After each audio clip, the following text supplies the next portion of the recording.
Welcome to the Gals Guide to the Galaxy podcast, where a group of gals gather for you one cool thing around our topic of the month. Is it ancient history? Is it breaking news? Is it safe for work? Well, that's up to each gal. All we know is that... Fasten your seatbelts. It's going to be a bumpy night. Welcome back. I'm Barb, and I'm joined by Leah and Bonnie talking about our one cool medicine woman. Bonnie talked about the great healer, and Leah talked about everyone's grandmother. Yeah! And I would say their real names, but I can't pronounce them. But before we dive back into our one cool medicine woman, I want to get to know something about, something random about our gal pals. So, since medicine women or shaman are known to identify needs and provide you what you need. At this time of the year, in your community of friends and family, what do you need most at this time of the year? Gotcha. So think of this time of the year being the end of the year. Think of this time of the year being holidays. Right, yep. That type of thing. November, December, lots of stuff going on. What is it that your circle of friends and family need? When I was in retail, which Bonnie slightly still is. Do you call it the, what did I even call it earlier? I can't even remember. I started to ask you the same thing. I know. I think I call it the Triangle of Sadness. It's Yeah. Because it's Thanksgiving, it's Christmas, and then it's returns and New Year's. It's when people are evil. It's To retail people. yeah, it's like you get busier, and not only are you busier like at work, you know, Life. we as women Yeah. are usually the ones doing all, you know, we're playing host, so Yep. we have to clean the house and whatever. Exactly. Figure out We're who's coming or also where you're going. Travel. Usually buying all the holiday gifts Yep. because the husbands are like, you know, we Right. don't know. We don't know these people. We got these, you know. We need to spend money on them, but we don't know these people. Like, my boss at work a year or two ago sent her husband to just mail the package. She had it all ready, Okay. addressed. All you Yes. had to do was drop it off at the Yeah. post office and pay for it. And he was like freaking out. And she's like, "What do you think I've been doing for 20 years? Right. Like, what? Yes. Like, you had to do this one thing. Mm-hmm. I bought all the stuff. I wrapped it. Yes. I mean, there is a point where the post office does become hell on earth, I believe. A portal directly to hell. When it's that last week mailing window, especially that weekend of mailing, like your stuff will actually arrive before And Christmas. they've started publicizing that, Because right? people- because people don't know. Right. And so People can't math. So Right. they just tell you December 17th is when you need to get your Yes, stuff to us. yes. And then the line is incredible. Yes. Yes.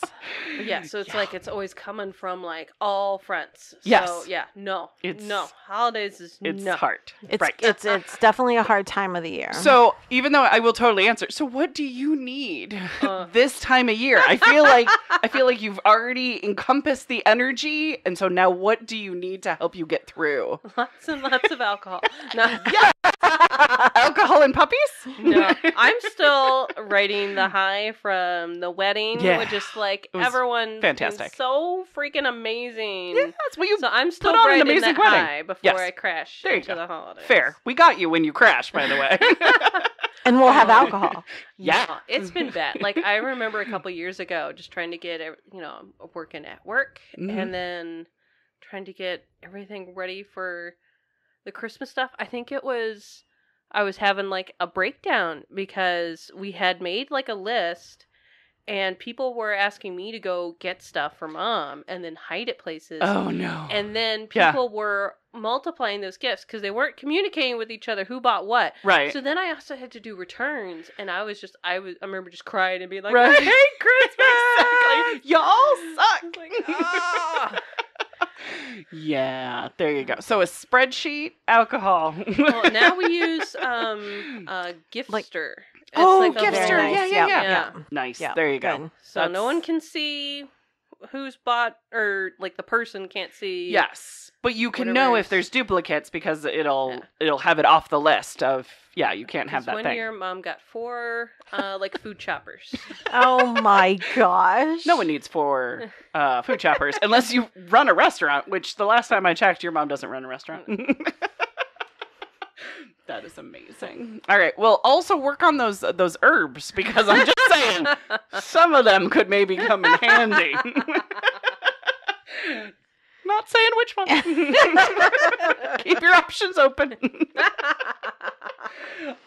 Mine is I'm going to say books, but it's really cave time is kind of what I end up calling it. Yep.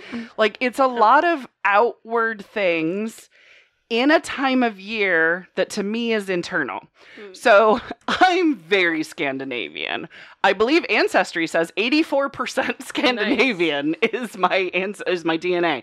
So I like to cave. I like to stay inside, to, not rush the elements, and to, not people.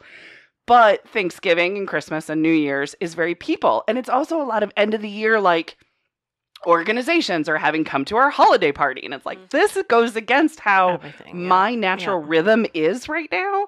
So I just try to balance with, I'm going to be in my cave and I'm going to not people, so that I have then that ability to people sort of thing. Books help that, because it's like, but I've got one more chapter. I've got one more book. I've got to stay. It gives me that accountability to kind of stay with it sort of thing. So, and to stay inside. Barb, what about you? So what do you need? I'm right there with you. Yes. I think, especially when I was working before, I always said I was nesting. Yes. So especially between Thanksgiving and Christmas, I took a lot of vacation. Yeah. I traveled a lot for work, so I made sure I wasn't traveling. I was home.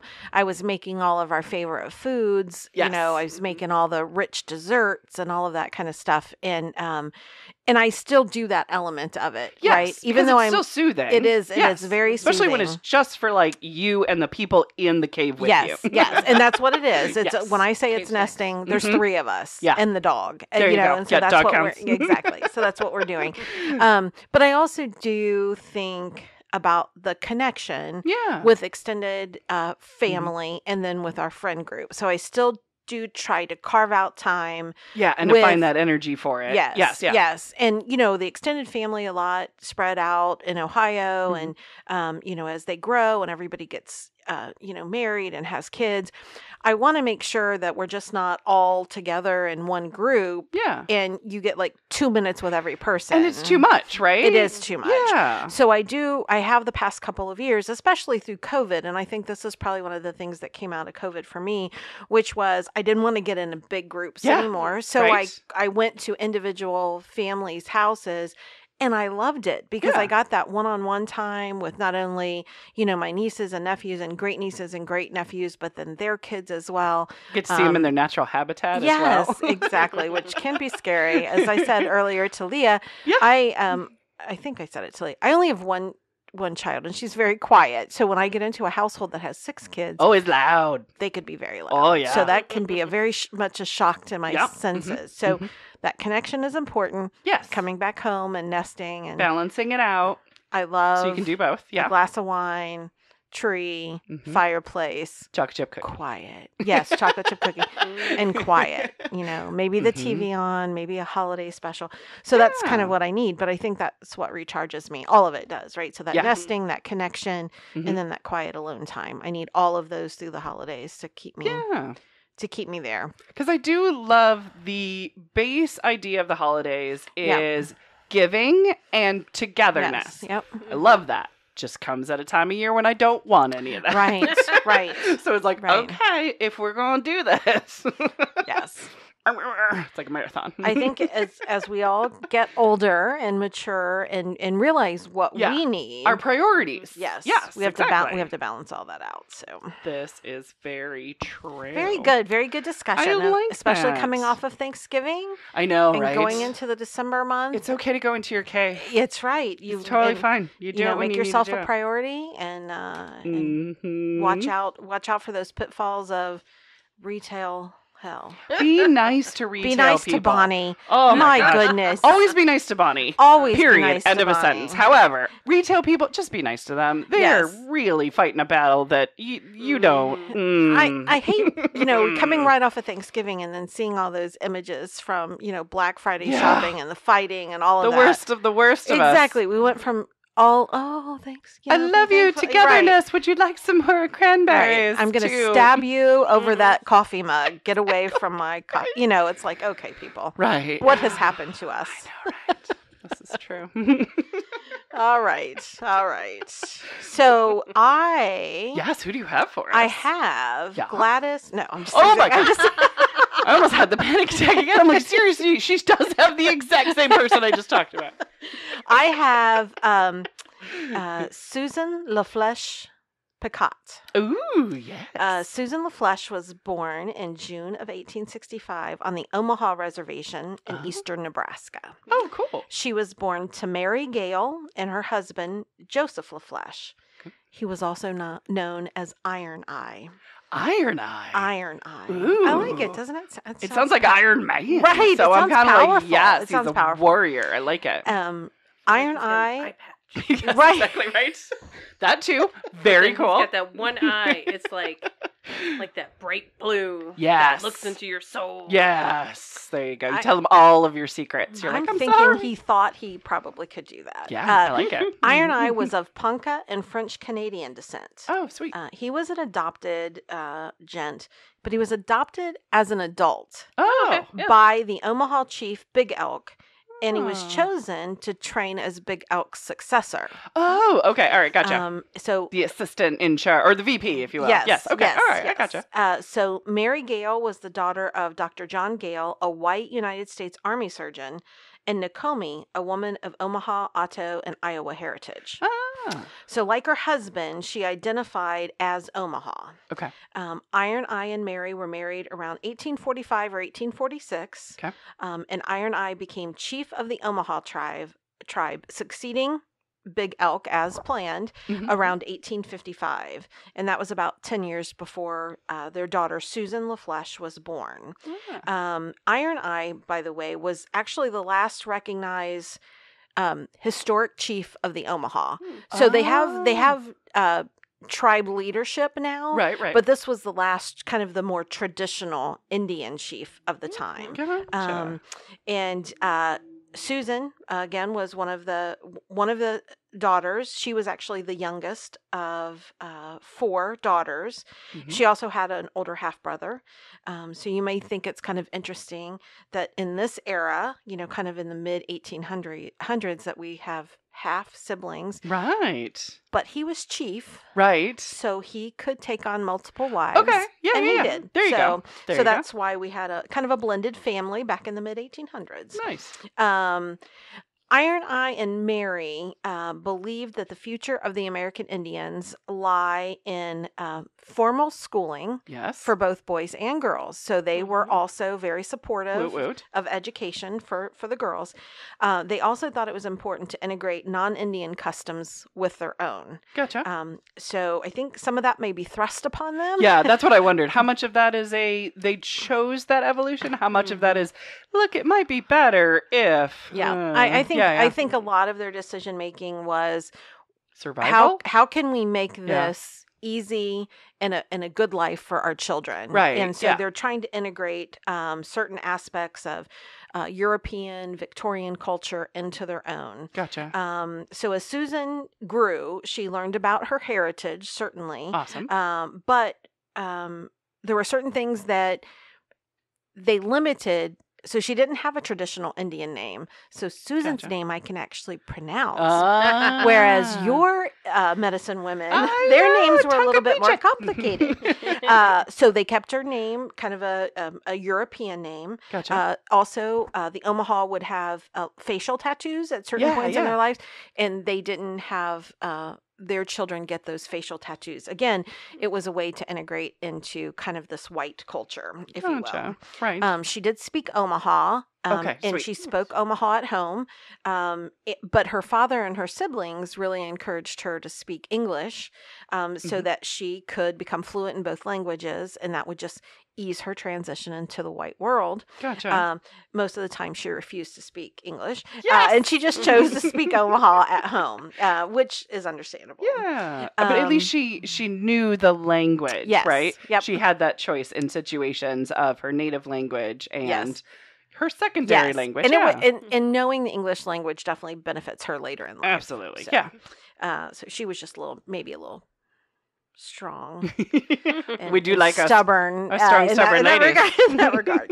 As a small child, LaFlesche witnessed a sick Indian woman die after a white doctor refused to treat her. Oh. He actually never showed up after 4 requests to come and treat this Indian woman. So that really moved her. Yeah. She would later say that this was the experience that would inspire her to study to become a physician. She wanted to be able to take care of her people. Sweet. She was educated on the reservation, where she and other Native Americans were taught practices of white society by teachers employed by the U.S. government. Yes. Oh, the Indian schools. Yes. Some of them, I almost want to say all of them, but I don't know for sure. But a lot of them were horrible. Yes. So the good thing is her parents also supported her in post-elementary education, if you will. So she was educated at the Elizabeth Institute in New Jersey and at the Hampton Institute in Virginia. Gotcha. Hampton was actually a black college, but they also accepted Native Americans. Okay. So she was able to go there. Some of the Hidden Figures went there. Yes. She attended schools there with her siblings, and she learned housewifery skills. Oh, that was housewifery skills. That was the focus. Yeah. I was not really excited about that one. Yeah. During her junior year, she scored the highest grade on her exams and her housewifery skills. And she graduated in 1886 as salutatorian. Cool. It was then that she decided to apply to medical school. But even at this time, she was already excelling and breaking stereotypes of for women and Native Americans. She was not only fluent in English and Otto, she was able to, she was fluent in English and her native tongue, Omaha, but she could also speak French and Otto. Otto was her mother's, one of her mother's native languages. Oh, nice. But she learned to quote scripture. She learned Shakespeare. She learned to paint and play the piano. So she was branching out. Well-rounded. Very much educated gal. Very much so. And her dad was really driving that, to be well-rounded and to do something with your life. Have a goal and do something with your life. So this medical school was kind of what came crystallized for her. In Native American society, as we have spoken, women were often healers or shamans. Yeah. But it was really rare in the U.S. for a woman to go to medical school. Right. Susan was accepted, and I caught this earlier. Susan was accepted to the Women's Medical College of Pennsylvania in Philadelphia. Hey. One of the few medical schools on the East Coast that actually accepted women. Yeah. So that's where she went. Don't know if that's where Blackwell went. Elizabeth Blackwell was the first woman to go to medical school because they thought it was a joke in her application. And they went, ha ha, that's funny. And she showed up. Very good. Very good. Yes. So we'll get to that because I think they say that she was the first one that graduated with a medical degree to become a doctor. Gotcha. As a Native American. Yes, there you go. Yes. Well, also Blackwell, she got her degree. She wasn't allowed to practice. Right. She had to start her own hospital. Right. Right. So yes, but no, that is amazing. Keep going. So they had a family friend who lived on the reservation. Her name was Alice Fletcher, and Alice had been nursed back to health after she had an illness by Susan. Oh, nice. So Alice became kind of a mentor to her and encouraged her to pursue her medical career, and also offered her advice on how to work with the Connecticut Indian Association and to request financial assistance. Oh, nice. And Alice knew a thing or two about higher education, as she was a Harvard-educated anthropologist. Ooh, nice. And a pretty strong feminist. Sweet. So Susan took advantage of this advice, and she applied to the association, and they sponsored her through college. Nice. So helped with everything. Applications, residency, everything. whatever. It's all the expenses that go along with it, including books. like room and board and books and things like that. Nice. And they also sponsored her afterward, so they would continue a relationship afterward. So Susan is considered the first person to receive financial aid for professional education in the U.S. That's I thought cool. that was interesting. Yes. In 1889, she graduated from medical school as valedictorian. Nice. And she had completed medical school a year early. Oh. Ooh. So she too was a high achiever. I love the overachievers. I know. It sounds like sometimes, these women, they show up with something to prove, and they don't let us down very much. Susan stayed in Philadelphia to work for a year, Okay. and that was part of her agreement for getting that financial aid that we talked about.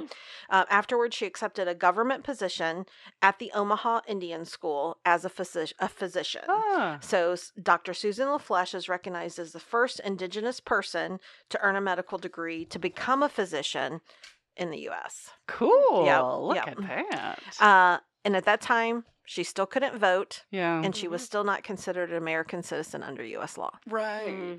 Right. But she was still breaking barriers, and she was helping people. and she was helping people, Yeah. and that was ultimately her goal. Yeah. She would continue her relationship with the Connecticut Indian Association and with her alma mater. She would speak in support of both, and she would also speak about the Native Americans' assimilation, Gotcha. into white culture, because a lot of people were saying, that could never happen. Right. And she was saying, it can happen, and I'm proof that it can happen. Right. So I can adopt to your culture, and I can succeed in your culture. Gotcha. I get that. And that is important as well as a choice of, I'm going to stay with my people. Yes. Yes. But She's to going to have options. She's going to struggle with that for sure. Yeah. So as a physician on the reservation, she was responsible, obviously, for teaching the students about health and hygiene, preventative medicine, and things like washing your hands, all that kind of stuff. Just in general, keeping them healthy. Yeah. And then even though it was beyond her responsibility, she would go on to care for the community at large. She would make many house calls, caring for patients with tuberculosis, dysentery, cholera.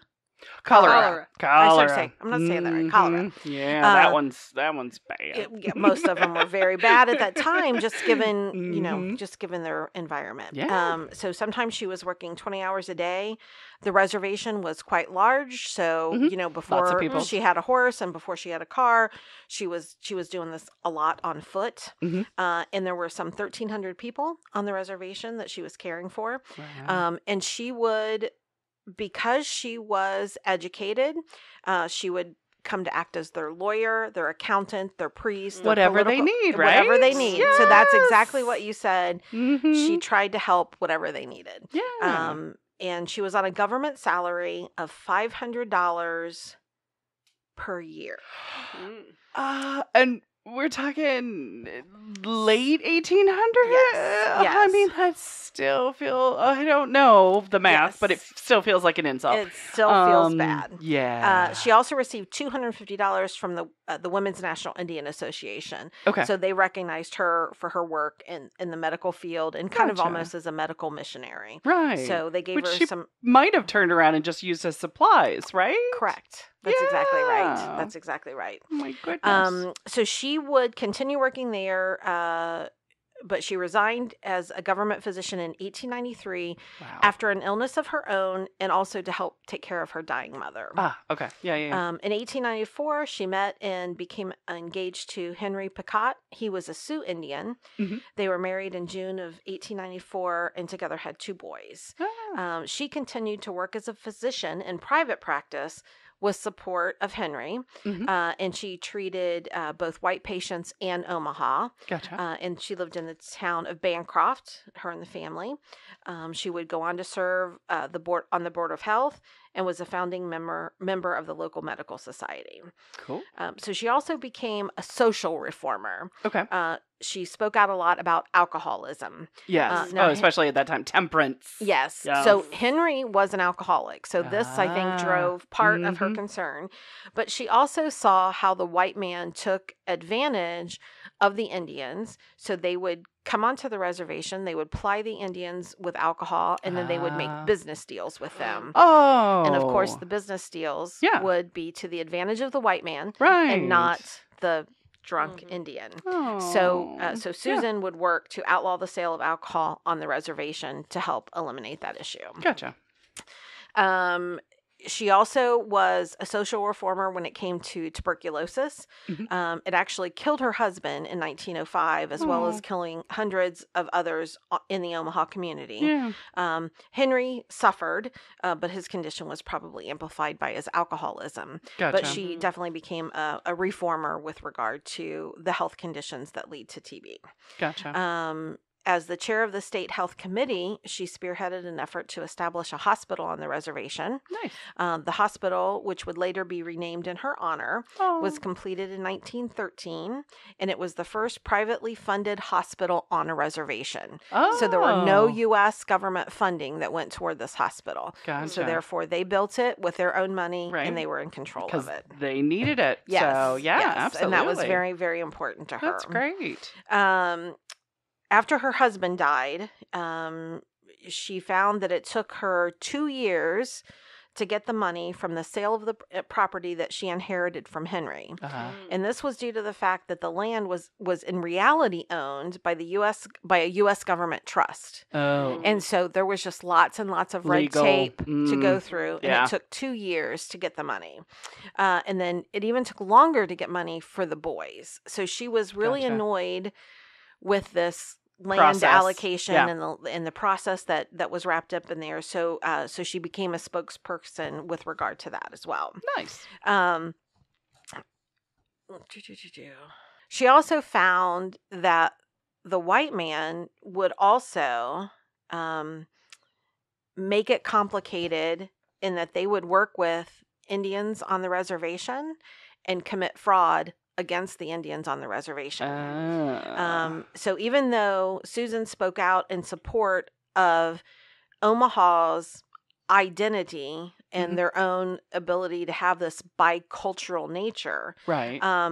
In this case, she actually petitioned the government to continue their guardianship of the land. And the reason was that she said, her claim was, the white man had stifled the development of business skills and knowledge among the Indians, and thus created a situation of incompetence of the Omaha. So they couldn't be responsible for all of this because they didn't have the skill set to take care of their land and things like that. So she would continue to have this weird fight with the U.S. government over land allocations and having their own individuality, but sometimes those were at conflict with each other. Sometimes she was looking for protections of her people because people were taking advantage of her people. Yeah. And she would fight, but as we know, they ended up losing all of their ancestral lands anyway. So I think that was her fight and her frustration over the last years of her life. She was trying to help her people as much as she could. Fight the good fight in a way that maybe going forward it would be easier for her people. Yes. But unfortunately that did not really come to fruition as she had hoped. Gotcha. But she tried. She did. Absolutely. And she was later recognized for that. She suffered most of her life from chronic illnesses and pain, so lots of random things. She was around a lot of sick people. Yes, she was around a lot of sick people. Yeah. But even herself, she had repeated ear infections. Gotcha. And she eventually went deaf in one ear. And the infections, they think, led to her to develop cancer. So they were chronic and... Gotcha. She never... Immune system might have been just really low. Yeah, because she's so busy fighting off other things. Yes. Gotcha. Yes. So when the hospital was built in 1913, that was kind of one of the things that she wanted to see happen. She was able to see it happen.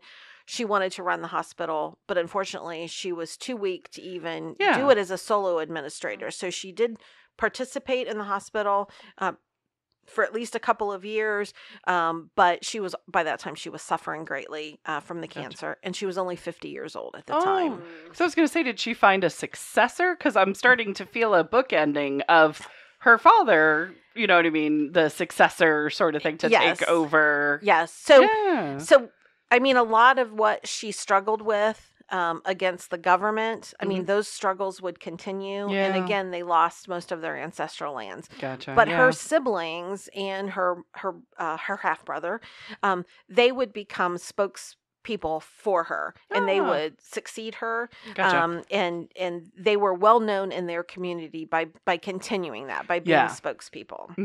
Mhm. Before her death, this was very interesting. Before her death, her siblings were trying to get her some relief. So they reached out to this scientist who actually was in France. Ah. The scientist is someone you may have heard of named Madame Curie. Really? So they mailed. I started to say they emailed her. No, Wait, they most I don't certainly think they did not. I mean, if they did, They- we're going to have a different conversation.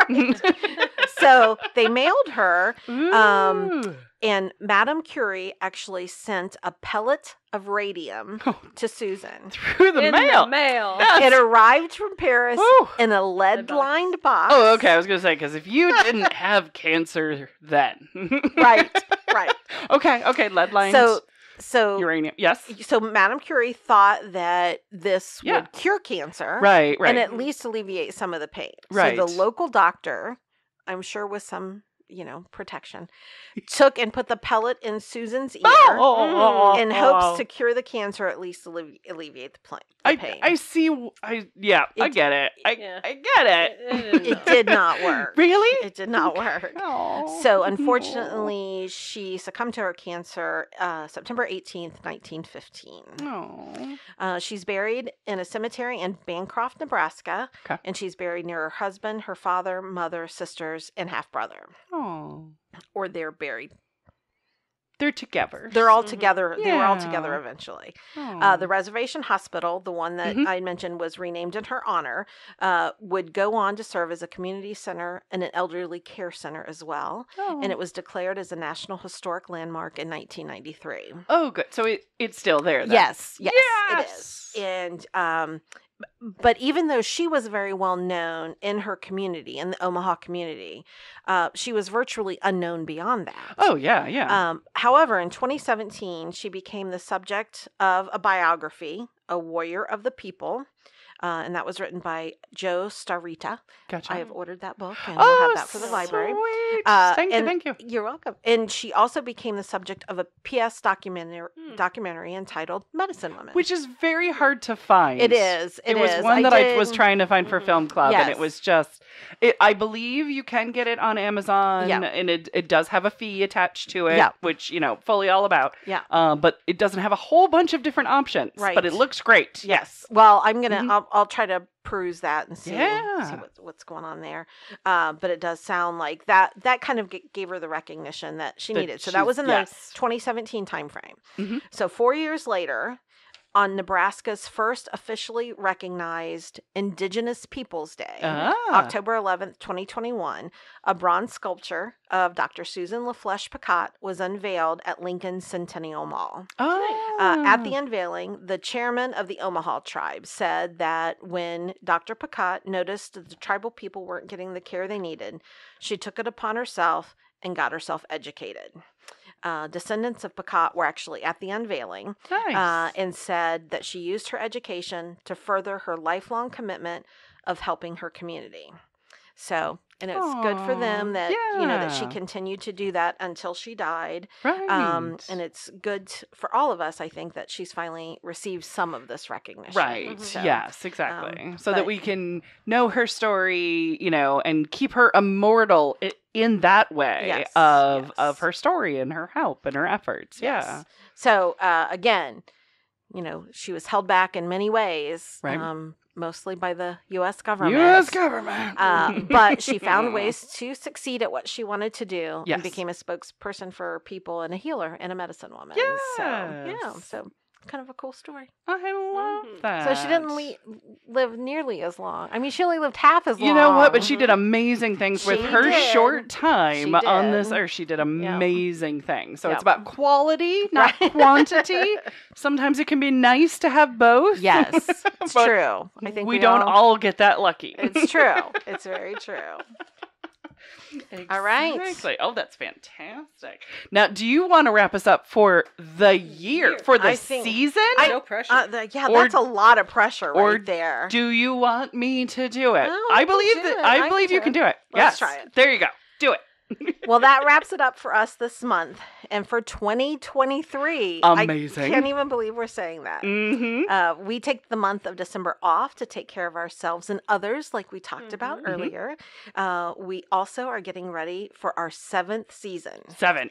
I can't believe that. 7 seasons. We've been doing this for 7 years. Crazy. Sorry, we've been doing this for 6 years. We're going to be doing it for 7. It's a long time, regardless. Yes, it is. As a little insider info for our glorious listeners, in 2024, we're going to be learning about women around the world. Woohoo! We will be starting with the women from down under, Australia. Mm-hmm. We look forward to traveling with you, and as always, thanks for listening. Woot woot! Ta-da. For show notes, links, and images from this week's show, visit galsguide.org. Want exclusive stuff like deleted bits and major bloopers? Become a Gals Guide patron today. Thanks for listening.